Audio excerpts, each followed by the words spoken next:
રાજકોટમાં બનેલ અગ્નિકાંડના બનાવમાં ભાવનગરના એડવોકેટનું થયું મોત।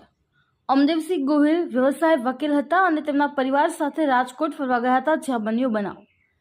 પરિવારને લઈ ટીઆરપી ગેમ ઝોનમાં ગયા હતા, જ્યાં પરિવારનો થયો આબાદ બચાવ, જ્યારે અમદેવસિંહ અગ્નિકાંડમાં બન્યા ભોગ। ડીએનએ ટેસ્ટ બાદ અમદેવસિંહના રિપોર્ટ આવતા પરિવાર દ્વારા તેમની બોડીને ભાવનગર નિવાસસ્થાને લાવવામાં આવેલ। અમદેવસિંહનું અચાનક દુર્ઘટનામાં મોત થતાં વકીલ મંડળમાં શોકનું મોજું ફરી વળ્યું હતું। અમદેવસિંહ ગજેન્દ્રસિંહ ગોહિલ રાજકોટ તેઓના પરિવાર અને ભાણેજ ધીમરાજસિંહને લેવા માટે ગયા હતા। રાજકોટ ખાતે આવેલ ગેમ ઝોનમાં તેમના માતા, બનેવી, ભાણીઓ તેમજ પરિવારજનો સાથે ગયા હતા। અગ્નિકાંડ હોનારત બાદ તેમના બનેવી વિરેન્દ્રસિંહ જાડેજા, તેમનું ભાણીઓ ધર્મરાજસિંહ જાડેજા અને અમદેવસિંહ ગોહિલ અગ્નિકાંડનો ભોગ બન્યા હતા।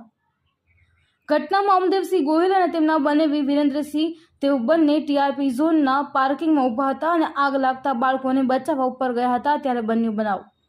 અમદેવસિંહ બચાવવા જતાં તેઓ આગમાંથી બહાર ન આવી શક્યા અને ભોગ બન્યા હતા।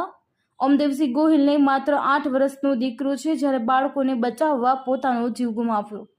અમદેવસિંહના ઘરે ડેડ બોડી આવતા પરિવાર દ્વારા તેમની અંતિમ વિધિ કરવામાં આવેલ। અશ્વિન ગોહિલ, જી ન્યૂઝ, ભાવનગર।